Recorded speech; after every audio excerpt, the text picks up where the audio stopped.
Hello प्यारे विद्यार्थियों, तो कैसे हैं आप सभी। आज के इस वीडियो में सामान्य ज्ञान से संबंधित 40 महत्वपूर्ण प्रश्न लेके आया हूं। अगर आप लोग किसी भी प्रतियोगी परीक्षा की तैयारी कर रहे हैं तो ये सभी प्रश्न आप लोगों के लिए बहुत महत्वपूर्ण हैं, क्योंकि ये सभी प्रश्न कई बार परीक्षाओं में पूछे जा चुके हैं। तो प्रश्न संख्या 1 से शुरू करते हैं।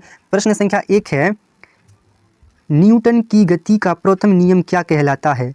तो क्या होगा इस प्रश्न का सही उत्तर। न्यूटन की गति का प्रथम नियम क्या कहलाता है। तो प्यारे विद्यार्थियों, इस प्रश्न का सही उत्तर हो जाएगा विकल्प सी, जड़त्व का नियम। न्यूटन की गति का प्रथम नियम जड़त्व का नियम कहलाता है। प्रश्न संख्या 2 की ओर बढ़ते हैं। प्रश्न संख्या 2 है, आँख में प्रवेश करने वाली प्रकाश की मात्रा को नियंत्रित करता है। कौन नियंत्रित करता है आँख में प्रवेश करने वाली प्रकाश की मात्रा को। तो इस प्रश्न का सही उत्तर हो जाएगा परितारिका, जो कि विकल्प ए में दिया गया है। प्रश्न संख्या 3 की ओर बढ़ते हैं। प्रश्न संख्या 3 है, उदय और अस्त होते समय सूर्य दिखाई देता है लाल, नीला, काला या पीला। तो क्या होगा इस प्रश्न का सही उत्तर। उदय और अस्त होते समय सूर्य दिखाई देता है, तो इस प्रश्न का सही उत्तर हो जाएगा लाल, जो कि विकल्प ए में दिया गया है। प्रश्न संख्या 4 की ओर बढ़ते हैं। प्रश्न संख्या 4 है, जल में तैरना न्यूटन की गति के किस नियम के कारण संभव है। तो इस प्रश्न का सही उत्तर क्या हो जाएगा। जल में तैरना न्यूटन की गति के किस नियम के कारण संभव है। प्रथम नियम, द्वितीय नियम, तृतीय नियम या ये सभी। तो इस प्रश्न का सही उत्तर हो जाएगा तृतीय, विकल्प सी सही हो जाएगा इस प्रश्न का। प्रश्न संख्या 5 है, जब ध्वनि तरंग चलती है तो वे अपने साथ क्या ले जाती है। द्रव्यमान, ध्वनि, ऊर्जा या इनमें से कोई नहीं। तो इस प्रश्न का सही उत्तर हो जाएगा ऊर्जा, विकल्प सी सही हो जाएगा इस प्रश्न का। प्रश्न संख्या 6 है, भौतिकी में चतुर्थ आयाम का परिचय किसने दिया है। ये प्रश्न कई बार परीक्षाओं में पूछे जा चुके हैं। भौतिकी में चतुर्थ आयाम का परिचय किसने दिया है। तो इस प्रश्न का सही उत्तर हो जाएगा आइंस्टीन, जो कि विकल्प सी में दिया गया है। प्रश्न संख्या 7 है, किसी अभिक्रिया में भाग लेने वाले पदार्थ क्या कहलाते हैं। तो क्या होगा इस प्रश्न का सही उत्तर। किसी अभिक्रिया में भाग लेने वाले पदार्थ क्या कहलाते हैं। तो इस प्रश्न का सही उत्तर हो जाएगा अभिकारक, विकल्प सी सही हो जाएगा इस प्रश्न का। प्रश्न संख्या 8 है, दही में किस प्रकार का अम्ल पाया जाता है। तो दही में किस प्रकार का अम्ल पाया जाता है। तो इस प्रश्न का सही उत्तर हो जाएगा लैक्टिक अम्ल, जो कि विकल्प ए में दिया गया है। प्रश्न संख्या 9 है, कौन सी धातु है जो अधिक ताप पर भी ऑक्सीजन से अभिक्रिया नहीं करती है। तो क्या होगा इस प्रश्न का सही उत्तर। कौन सी धातु है जो अधिक ताप पर भी ऑक्सीजन से अभिक्रिया नहीं करती है। तो इस प्रश्न का सही उत्तर हो जाएगा सोना, जो कि विकल्प बी में दिया गया है। प्रश्न संख्या 10 है, आभूषण बनाने वाला सोना होता है 22 कैरेट का, 24 कैरेट का, 16 कैरेट का या 23 कैरेट का। तो इस प्रश्न का सही उत्तर क्या हो जाएगा। आभूषण बनने वाला सोना होता है, तो इस प्रश्न का सही उत्तर हो जाएगा 22 कैरेट का, विकल्प ए सही हो जाएगा इस प्रश्न का। अगर यहीं पे पूछ लिया जाए शुद्ध सोना कितने कैरेट का होता है, तो इस प्रश्न का सही उत्तर हो जाएगा 24 कैरेट, जो कि विकल्प बी में दिया गया है। शुद्ध सोना 24 कैरेट का होता है। प्रश्न संख्या 12 है, ऐसे तत्व जिनमें धातु और अधातु दोनों के गुण पाए जाते हैं क्या कहलाते हैं। ऐसे तत्व जिनमें धातु और अधातु दोनों के गुण पाए जाते हैं उसे उपधातु कहते हैं, विकल्प ए सही हो जाएगा इस प्रश्न का।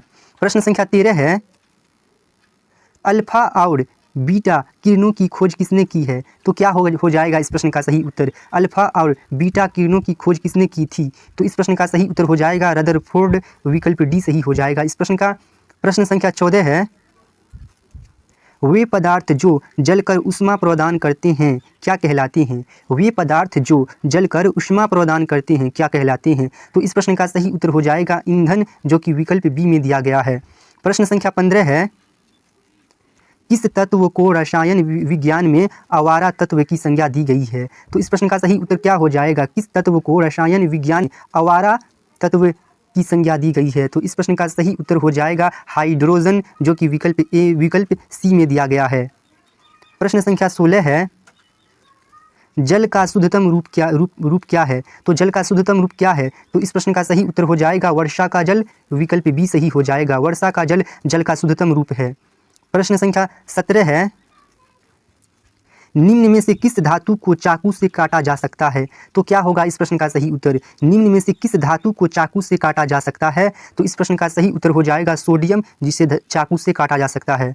प्रश्न संख्या 18 है, एशिया का सबसे बड़ा लौह इस्पात उत्पादक देश कौन सा है? तो क्या होगा इस प्रश्न का सही उत्तर? एशिया का सबसे बड़ा लौह इस्पात उत्पादक देश कौन सा है? तो इस प्रश्न का सही उत्तर हो जाएगा चीन। विकल्प सी सही हो जाएगा इस प्रश्न का। प्रश्न संख्या 19 है, गंगा नदी को बांग्लादेश में किस नाम से जाना जाता है? तो गंगा नदी को बांग्लादेश में पद्मा के नाम से जाना जाता है। इस प्रश्न का सही उत्तर हो जाएगा विकल्प ए।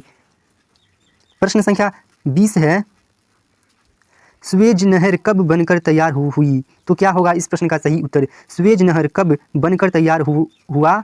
तो इस प्रश्न का सही उत्तर हो जाएगा विकल्प सी 1869 ईस्वी में। यहाँ पे टाइपिंग मिस्टेक हो गया है, तो इस प्रश्न का सही उत्तर हो जाएगा 1869 ईस्वी। विकल्प सी सही हो जाएगा इस प्रश्न का। प्रश्न संख्या 11 है, विश्व का सबसे ऊंचा जलप्रपात किस देश में स्थित है? तो क्या हो जाएगा इस प्रश्न का सही उत्तर? विश्व का सबसे ऊंचा जलप्रपात किस देश में स्थित है? तो इसका सही उत्तर हो जाएगा वेनेजुएला। कल की वीडियो में मैं इसका नाम भी बताया था, तो आप लोग उसे भी देखिएगा। प्रश्न संख्या 22 है, वायुमंडल में सर्वाधिक कौन सी गैस मिलती है? तो क्या होगा इस प्रश्न का सही उत्तर? वायुमंडल में सर्वाधिक कौन सी गैस मिलती है? तो इस प्रश्न का सही उत्तर हो जाएगा नाइट्रोजन। विकल्प ए सही हो जाएगा इस प्रश्न का। प्रश्न संख्या 23 है, सूर्य के सबसे दूर कौन सा ग्रह है? तो क्या हो जाएगा इस प्रश्न का सही उत्तर? सूर्य के सबसे दूर कौन सा ग्रह है? तो इस प्रश्न का सही उत्तर हो जाएगा वरुण। विकल्प सी सही हो जाएगा इस प्रश्न का। प्रश्न संख्या 24 है, सौरमंडल का जन्मदाता किसे कहा जाता है? तो क्या हो जाएगा इस प्रश्न का सही उत्तर? सौरमंडल का जन्मदाता किसे कहा जाता है? पृथ्वी, शुक्र, शनि या सूर्य को? तो इस प्रश्न का सही उत्तर हो जाएगा सूर्य। विकल्प डी सही हो जाएगा इस प्रश्न का। प्रश्न संख्या 25 है, कर्क रेखा भारत के कितने राज्यों से होकर गुजरती है? तो क्या होगा इस प्रश्न का सही उत्तर? कर्क रेखा भारत के कितने राज्यों से होकर गुजरती है? तो इस प्रश्न का सही उत्तर हो जाएगा 8। विकल्प बी सही हो जाएगा इस प्रश्न का। प्रश्न संख्या 26 है, बैलाडीला किसके लिए प्रसिद्ध है? तो बैलाडीला लौह अयस्क के लिए प्रसिद्ध है। इसका सही उत्तर हो जाएगा विकल्प ए। प्रश्न संख्या 27 है, कौन सा द्वीप इंडोनेशिया का हृदय स्थल कहलाता है? तो क्या होगा इस प्रश्न का सही उत्तर? इंडोनेशिया का हृदय स्थल कौन सा द्वीप कहलाता है? तो इस प्रश्न का सही उत्तर हो जाएगा जावा। विकल्प डी सही हो जाएगा इस प्रश्न का। प्रश्न संख्या 28 है, दक्षिण भारत की नदियों में सबसे लंबी नदी है तो कौन सी है दक्षिण भारत की नदियों में सबसे लंबी नदी? तो इस प्रश्न का सही उत्तर हो जाएगा गोदावरी। विकल्प ए सही हो जाएगा इस प्रश्न का। प्रश्न संख्या 29 है, व्यास नदी के उद्गम स्थान का नाम क्या है? तो क्या होगा इस प्रश्न का सही उत्तर? व्यास नदी के उद्गम स्थान का क्या नाम है? तो इस प्रश्न का सही उत्तर हो जाएगा व्यास कुंड, जो कि विकल्प डी में दिया गया है। व्यास नदी के उद्गम स्थान का नाम है व्यास कुंड। विकल्प डी सही हो जाएगा इस प्रश्न का। प्रश्न संख्या 30 है, भारत का सबसे बड़ा नमक उत्पादक राज्य कौन सा है? तो क्या हो जाएगा इस प्रश्न का सही उत्तर? भारत का सबसे बड़ा नमक उत्पादक राज्य कौन सा है? तो इसका सही उत्तर हो जाएगा गुजरात। विकल्प ए सही हो जाएगा इस प्रश्न का। प्रश्न संख्या 31 है, करगम किस प्रदेश का लोक नृत्य है? तो क्या हो जाएगा इस प्रश्न का सही उत्तर? करगम किस प्रदेश का लोक नृत्य है?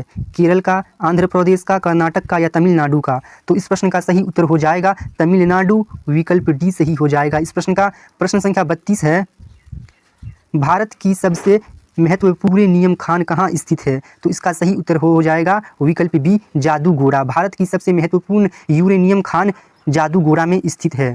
प्रश्न संख्या 33 है, भारत में सर्वाधिक कोयला भंडार पाए जाते हैं कहाँ पे पाए जाते हैं? भारत में सर्वाधिक कोयला भंडार झारखंड में, छत्तीसगढ़ में, उड़ीसा में या पश्चिम बंगाल में? तो इस प्रश्न का सही उत्तर हो जाएगा झारखंड, जो कि विकल्प बी में दिया गया है। प्रश्न संख्या 34 है, भारत का प्रथम परमाणु ऊर्जा उत्पादन केंद्र है तो क्या हो जाएगा इस प्रश्न का सही उत्तर? भारत का प्रथम परमाणु ऊर्जा उत्पादन केंद्र कौन सा है? तो इसका सही उत्तर हो जाएगा विकल्प सी तारापुर। प्रश्न संख्या 35 है,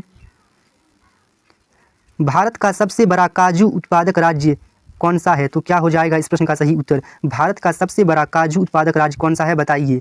महाराष्ट्र है, गुजरात है, केरल है या कर्नाटक? तो इस प्रश्न का सही उत्तर हो जाएगा केरल। विकल्प सी सही हो जाएगा इस प्रश्न का। भारत का सबसे बड़ा काजू उत्पादक राज्य केरल है। विकल्प सी सही हो जाएगा इस प्रश्न का।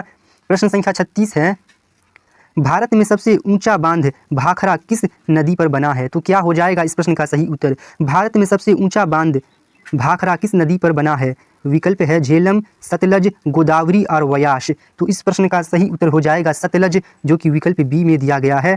ये प्रश्न बहुत महत्वपूर्ण है, इसका सही उत्तर हो जाएगा विकल्प सी, विकल्प बी सही हो जाएगा इस प्रश्न का। प्रश्न संख्या 37 है, भारत में सबसे कम जनसंख्या वाला राज्य कौन सा है? तो क्या हो जाएगा इस प्रश्न का सही उत्तर? भारत में सबसे कम जनसंख्या वाला राज्य कौन सा है? तो इस प्रश्न का सही उत्तर हो जाएगा सिक्किम, विकल्प डी सही हो जाएगा इस प्रश्न का। प्रश्न संख्या 38 है, नोबेल पुरस्कार प्राप्त करने वाले प्रथम भारतीय कौन थे? तो इस प्रश्न का सही उत्तर है विकल्प डी रविंद्रनाथ टैगोर। प्रश्न संख्या 39 है, दोहरा शतक बनाने वाली प्रथम भारतीय महिला क्रिकेटर है? तो क्या हो जाएगा इस प्रश्न का सही उत्तर? दोहरा शतक बनाने वाली प्रथम भारतीय महिला क्रिकेटर कौन है? तो इस प्रश्न का सही उत्तर हो जाएगा मिताली राज, विकल्प डी सही हो जाएगा इस प्रश्न का। प्रश्न संख्या 40 है, माउंट एवरेस्ट पर चढ़ने वाली पहली भारतीय महिला कौन थी? तो इस प्रश्न का सही उत्तर क्या हो जाएगा? माउंट एवरेस्ट पर चढ़ने वाली पहली भारतीय महिला कौन थी? तो इस प्रश्न का सही उत्तर हो जाएगा बछेंद्री पाल, विकल्प सी सही हो जाएगा इस प्रश्न का। एक प्रश्न आप लोगों के लिए है, इस प्रश्न का सही उत्तर आप लोग कमेंट बॉक्स में करके बताइएगा। प्रश्न है, अर्थशास्त्र में नोबेल पुरस्कार प्राप्त पाने वाले प्रथम भारतीय का क्या नाम है? तो क्या हो जाएगा इस प्रश्न का सही उत्तर? आप लोग कमेंट बॉक्स में करके बताइएगा। अर्थशास्त्र में नोबेल पुरस्कार पाने वाले प्रथम भारतीय का नाम आप लोग कमेंट बॉक्स में करके बताइए। मिलेंगे फिर किसी अगली वीडियो में, आज के लिए बस इतना ही।